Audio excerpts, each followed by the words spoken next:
would have thought that one of my most viewed videos in the channel is my comic page process in Krita. My bike was barely working, the OST was stuck on repeat, and I spent 3 minutes straight talking about why I dislike Krita's text box tool. Time flies so fast. Hello everybody, I'm Happy Pinecoat, and for the first video of the new year, I'll be doing a sequel, remake, update, whatever you call it, about my comic making process. But this time, in Clip Studio Paint Pro. Usually my go-to program for making my comic is Krita. Everything about it is cool, and it's awesome that the developers let us use it for free. So just a quick tangent regarding Krita, check out Let's Lemonade to see my Krita work, and if that doesn't convince you, probably it doesn't. I highly recommend checking out David Ravoy and Ramon Miranda to see how Krita can be used by professional artists. David Ravoy is the creator of Pepper and Cat, a fantasy comic series about a young witch and her cat. It's very cute, the illustrations were great, and they are specially drawn in Krita. He has a YouTube channel where he shows his process as well. Meanwhile, Ramon Miranda made amazing landscapes and portraits in Krita's YouTube channel. If you're even more interested, you can also check out the Krita Artist Forum, where you can see how other users use the program. And spoiler alert, they are pretty good. All the links will be in the description below. But for today, I'll be setting my eyes on Clip Studio Paint. Previously, I talked about it positively and how its versatile tools help streamline the comic making process. If you want to watch that, I'll put it in the card on the upper right hand corner. Recently, I've been publishing my new webcomic, When Airclones Rule the World, a fantasy slice of life about two friends dealing with air, in celebration of Chapter 1's conclusion, as well as gathering 99 subscribers on Tapas. Thank you so much for your support. I'll be redrawing one of the pages to portray the steps I take in making the comic page in Krita. It's not perfect, and I'm still figuring out how to streamline the process, but nevertheless, that's how I do it, and I hope you'll find it useful or entertaining at best. So, without further ado, let's get into it. So, the first step I take in making the comic is to break down the chapter itself. It has two parts, outline and rough thumbnails. At this point, I have already figured out the gist of the story as a whole, from the themes, world building to character art, so now I need to figure out how to pace it per chapter. I would loosely outline the plot of the chapter from beginning to end, and while I do that, I ask myself two questions. 1. What's the point of this chapter? And 2. How I wanted it to end. I'll use chapter 1 as an example. To answer the first question, I wanted to introduce the protagonist, establish setting, and show a supernatural dilemma that will be dealt with later. As for the second question, I wanted to end it with the characters meeting in strange circumstances. Doing this gives me a framework to refer to and helps me keep track of pacing. To me, this doesn't take as much time relative to the others, but it's just as important. Once I settle with the outline, I move on to fleshing it out through the thumbnails. These are the storyboards of the chapter and will heavily determine the flow and the composition. It doesn't have to be pretty, in fact 90% of the time I drew blobs as characters. However, it needs to clearly convey what I'm going for. It can be done either traditionally or digitally, but I went with the latter for When Airclones Rule the World to quickly copy-paste the thumbnail for the sketching phase later. Aside from Clip Studio Paint, I also opened up Microsoft Word to type in the dialogue. It helps me solidify the flow and ensure that I won't forget what I wanted the characters to say later. This step challenges me as a writer and a director in some way, because to some extent I am imagining the story like a film that conveys my visions and themes. I wanted to create a pseudo-manga that attempts, to the best of my abilities at least, to convey themes and ideas through some level of nuance to realism and subtlety. Whether or not I am able to accomplish that is still up to debate, but I am really doing my best. This step takes so much time, but it's going to be worth it because it gave me a solid foundation to work on. So for your reference, here is the thumbnail of the comic page I'll be redrawing today, as it covers most of my process.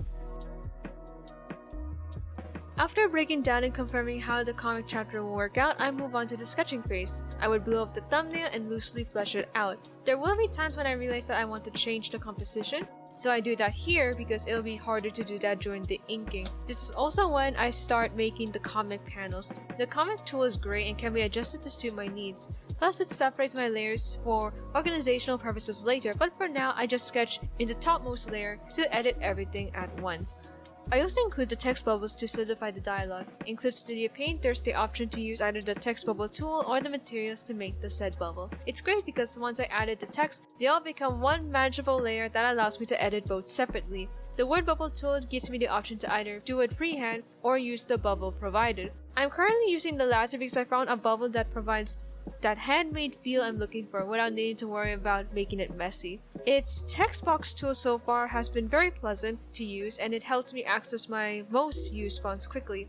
That being said, I observed that I can't use shortcuts like Ctrl B or Ctrl I to bold or italicize the text respectively. I would need to open up the text subtool for that. It doesn't bother me, but that's something I took note of. As for the font I use, I made my own through my handwriting. I was often told that my penmanship looks like a child's doing, for better or for worse, so I thought why not and use it. It greatly helps with the comic's overall feel. Most fonts like Arial and Times New Roman don't look good as comic fonts. If you want something right, better do it yourself, I suppose. It's amazing how technology makes it so easy to do. I used this site called Calligrapher and filled in a template. There's a pro version if I wanted to make more characters, but as far as I'm using, the free one is just as fine as it covers the letters, numbers, and important punctuations. I did all the aforementioned stuff by batch for efficiency, and once I'm done, I exported them to multiple JPEG files. I would then send it to a beta reader I trust to provide me feedback. It sounds daunting at first, but it's useful to have someone provide you an outsider's perspective for your work. A beta reader can be a family member, mentor, or a close friend. Just make sure it's someone you can trust and that they won't either leak your work or take your idea. Better safe than sorry. After receiving feedback from the beta reader, I go back to revise the chapter based on the comments. Sometimes I would resketch the scene, and other times I would delete and add new pages entirely to better convey the plot.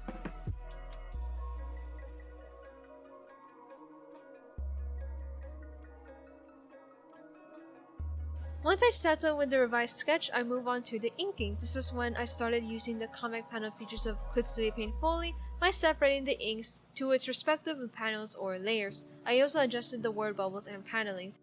Adding the liner is my favorite stage because it's when the comic page is starting to closely convey the style I'm going for. It's time consuming though because I had to be more precise with my line work.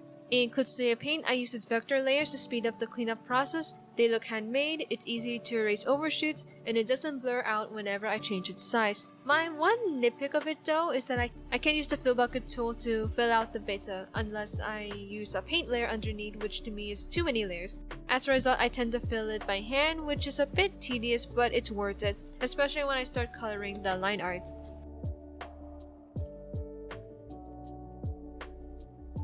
Speaking of which, I started coloring everything, including the line art. It depends on the story, but for this comic, I decided to primarily use black with some coloring to add some depth. Color isn't my strong suit to be honest, so this step is the most challenging. It takes a while to find colors that best suits the mood for that particular scene, let alone make it look good.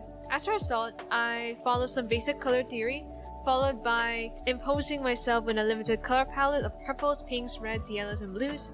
In fact, it's mostly based on my pine cone. Aside from colors, I also consider the textures I'm using. Do I want to use watercolor or some pencil marks? Should I just go with flats and add texture afterwards? Whatever it is, I finalize it here. I also include the lighting effects, like shadows, highlights, and some extra stuff, like textures to make my day. This is especially when everything is really put back together, when the comic feels a lot more complete. Once all my pages are completed, I exported, trim, and resize them for the appropriate platforms. For this comic, however, there's an extra step, and that's to convert them into webtoon format. Both Tapas and Weston recommended it, since it's easier to read when using a phone. I also wanted to try it out myself because of its flexibility and its fusion as a comic and a Frozen TV show. Some of you might be asking why I didn't make my comic in webtoon format from the start, and that's because I wanted to have a printable copy, and to me, it's easier to convert a page to a webtoon than the other way around. Anyway, for the conversion, I make a new file and insert the comic pages I want in the canvas. The number of pages per episode depends on pacing, but usually one episode is 3 to 4 pages. I would cut the comic pages into pieces and move them around. In Clip Studio Paint, there's this feature that simulates the window of a phone, so I use that to help me visualize how it'll be paced if I were scrolling through a phone. It's not 100% accurate per se, given how different phones have different sizes, but nevertheless, it's accurate enough for my purposes. Once I finish, I crop the entire episode into uploadable chunks. This step is very time consuming.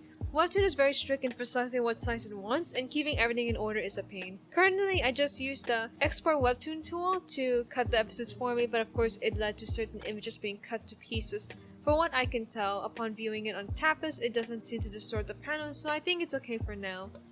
Although I am doing alright with this step, if it turns out that this method is too time consuming for me, I might just upload the comic pages themselves instead. After that, I upload them to Tapas and Webtoon, then schedule them for the coming months. I think Tapas does a better job at this because it allows me to upload extra stuff in between scheduled dates. Webtoon, however, does not, which is a pain. Either way, that's how I do it. And that's how I make a comic page on Clip Studio Paint. When Airclones Rule the World updates twice a month now and is available in Tapas and Webtoon. Thank you so much for watching. This is my first video of the year, so I wanted to make it very cool. If you have any comments, questions, suggestions, and/or anime recommendations, put them in the comment section below. And while you're at it, like the video and subscribe if you want to be updated with my latest video. That's all for now. I am Happy Pinecone, and see you next time.